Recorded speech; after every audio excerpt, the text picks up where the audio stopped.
Dan dengan wajah yang polos, dia bilang ke kakek neneknya, "Mbah, ibu lagi ngapain di kamar? Ibu ditindih sama orang besar hitam, Mbah. Luar." Halo, selamat malam semuanya. Selamat datang di Belek Story. Terima kasih kalian udah klik video ini. Apa kabar kalian hari ini? Semoga kalian di sana dalam keadaan sehat semua ya. Malam hari ini aku akan menceritakan tentang seorang wanita yang rela disetujui oleh genderuwo demi harta dan penglarisan warungnya. Penasaran dengan ceritanya? Oke, nggak usah berlama-lama lagi. Mari kita mulai ceritanya.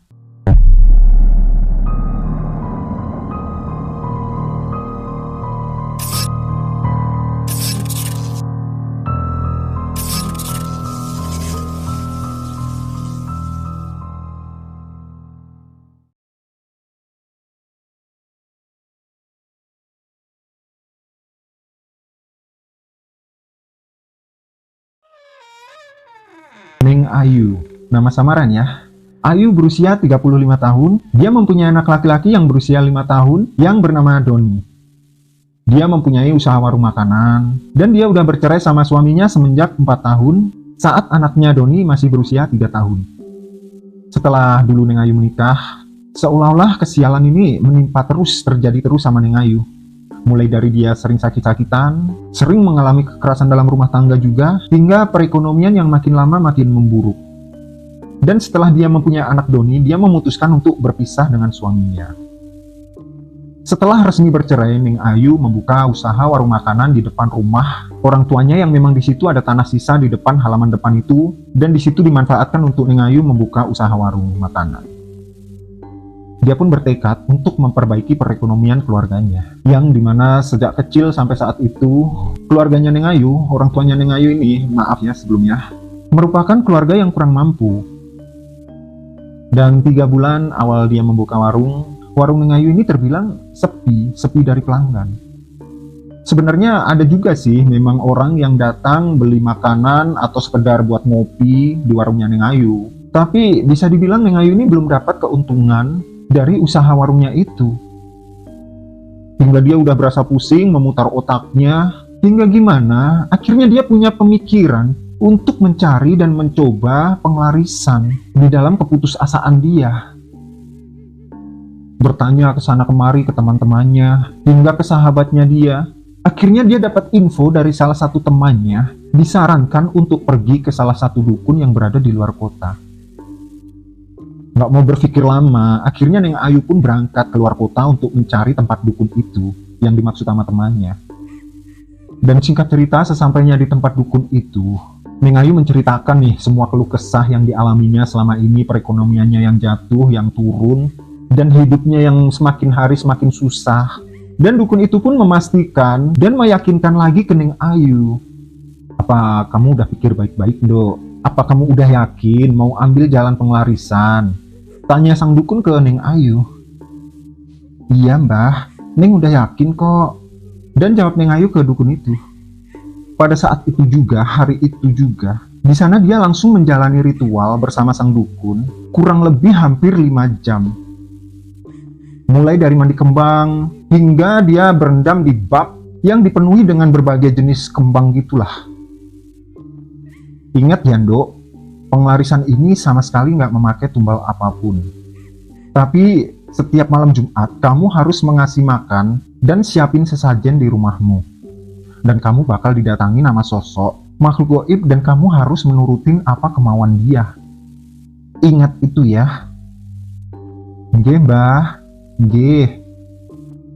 Akhirnya pulanglah Neng Ayu dengan membawa bungkusan dari sang dukun itu tadi yang harus disimpan di laci tempat di mana dia menyimpan uang di warungnya. Akhirnya seperti biasalah, keesokan harinya dia bangun pagi, masak, membuka warungnya, dan menyiapkan segala dagangannya dia. Hingga setelah 3 hari dia membuka warung, setelah dia pergi ke dukun, mulai saat itu dia ngerasa ada perubahan yang drastis memang. Di situ mulai banyak pelanggan yang berdatangan di warungnya, banyak pembeli, dan warungnya pun semakin ramai saat itu. Neng Ayu pun ngerasa puas. Hari demi hari, keuntungan yang didapat Neng Ayu semakin lama semakin meningkat. Bahkan dia mempunyai uang lebih yang banyak buat ditabung. Dan suatu malam, saat dia udah tidur di kamar, Jadi Neng Ayu di sini tidur sendirian di kamar. Sedangkan Doni anaknya itu tidur sama nenek sama kakeknya di kamar mereka. Karena mungkin Doni ini kan yang ngasuh selama ini kakek neneknya. Jadi gimana-gimana lebih dekat sama kakek neneknya gitu loh. Sedangkan Neng Ayu sendiri kan sibuk buka usaha warung, sibuk masak. Di saat malam itu tiba-tiba Neng Ayu ini didatangin oleh sosok hitam besar penuh bulu. Ya layaknya sosok genderuwo gitu lah. Neng Ayu yang memang sebelumnya belum pernah melihat sosok makhluk goib, dia ngerasa ketakutan banget. Dia gemeteran, dia nangis. Tapi di saat dia nangis, seolah-olah dia nggak bisa ngeluarin suara gitu loh, kayak membisu. Dan saat itu dia juga ingat sama pesan dukun, yang pesannya kalau sewaktu-waktu kamu didatangi nama makhluk goib, kamu harus turutin keinginannya dia. Dan sosok genderuwo itu mulai mendekati Neng Ayu yang posisi tubuhnya terlentang di kasur yang hanya cuma memakai daster aja. Lalu sosok itu tiba-tiba ngegayangin Neng Ayu, digayangin tubuhnya Neng Ayu mulai dari kaki sampai atas, hingga akhirnya sosok itu pun menindis tubuhnya Neng Ayu dan mulai menyetubuhinya. Neng Ayu hanya bisa pasrah dan hanya bisa merasakan sakit di kepalanya saat sosok itu menindis tubuhnya dan menyetubuhinya. Luar biasa. Sakit banget mas, tapi aku juga ngerasain nikmat. Layaknya kita sedang bercinta sama pasangan sih mas. Ya pokoknya layaknya kita berhubungan intim dengan manusia gitu aja. Neng Ayu bilang saat dia menceritakan pengalamannya disetubuhi oleh genderuwo. Ya mau gimana lagi sih mas, aku pengen banget merubah hidupku. Aku pengen banget ngebahagiain keluargaku. Jadi ya apapun itu aku jalani. Nyesek banget ya. Jadi mulai malam saat dia ngelayani genderuwo itu, akhirnya di malam-malam berikutnya pun dia sering banget didatangi lagi oleh sosok genderuwo itu dan harus melayani nafsu bejatnya si genderuwo ini tadi. Kelihatan mesum. Dia harus rela sering tubuhnya ini ditindih sama sosok makhluk genderuwo. Meskipun nggak setiap hari sih, Neng Ayu harus siap dan harus nurut demi penglarisan yang dilakoninya.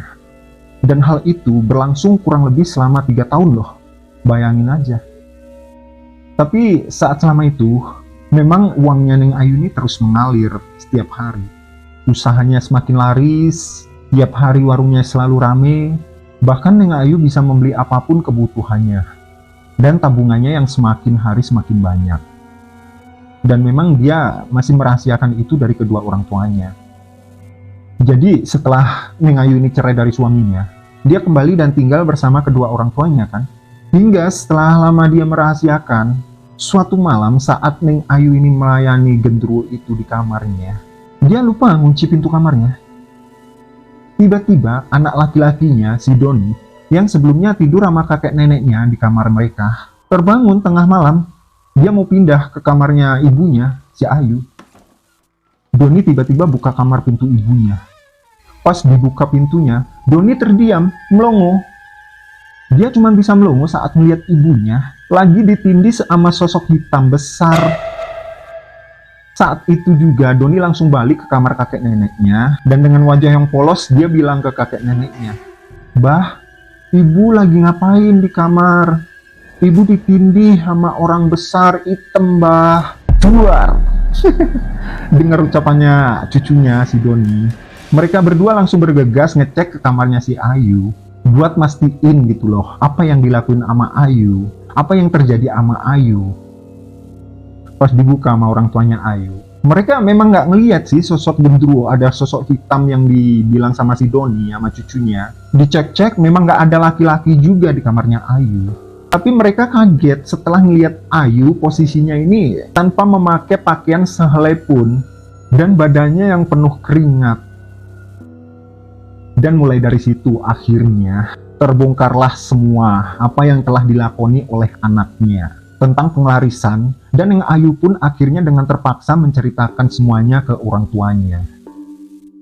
"Oh alah, istighfar Nduk, istighfar, tobat. Sadarlah Nduk," tegur orang tuanya ke Neng Ayu yang udah bener-bener kecewa dan gak percaya apa yang telah dilakuin oleh anaknya. Dan semenjak itu akhirnya Neng Ayu berhenti dia berhenti ngejalanin dan ngelakonin penglarisan itu tadi. Dia dibawa sama kedua orang tuanya ke masjid, ke tempatnya Pak Ustadz, dan di situ Neng Ayu pun diruqyah. Dan untungnya setelah kejadian itu semua, setelah Neng Ayu diruqyah ke masjid, hari-hari berikutnya nggak pernah terjadi hal-hal buruk yang menimpa Neng Ayu setelah dia memutus penglarisan itu tadi gitu loh. Alhamdulillah banget ya.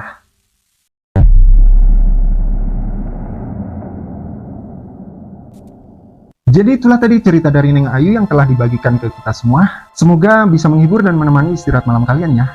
Jangan lupa selalu bersyukur dengan apa yang sudah kita miliki. Tulis kritik saran kalian di kolom komentar, agar untuk video kedepannya bisa jauh lebih baik lagi dan channel ini makin berkembang. Jika kalian suka dengan videonya, tekan tombol subscribe buat kalian yang belum subscribe ya. Selamat malam, selamat beristirahat, sampai ketemu di video selanjutnya. Terima kasih.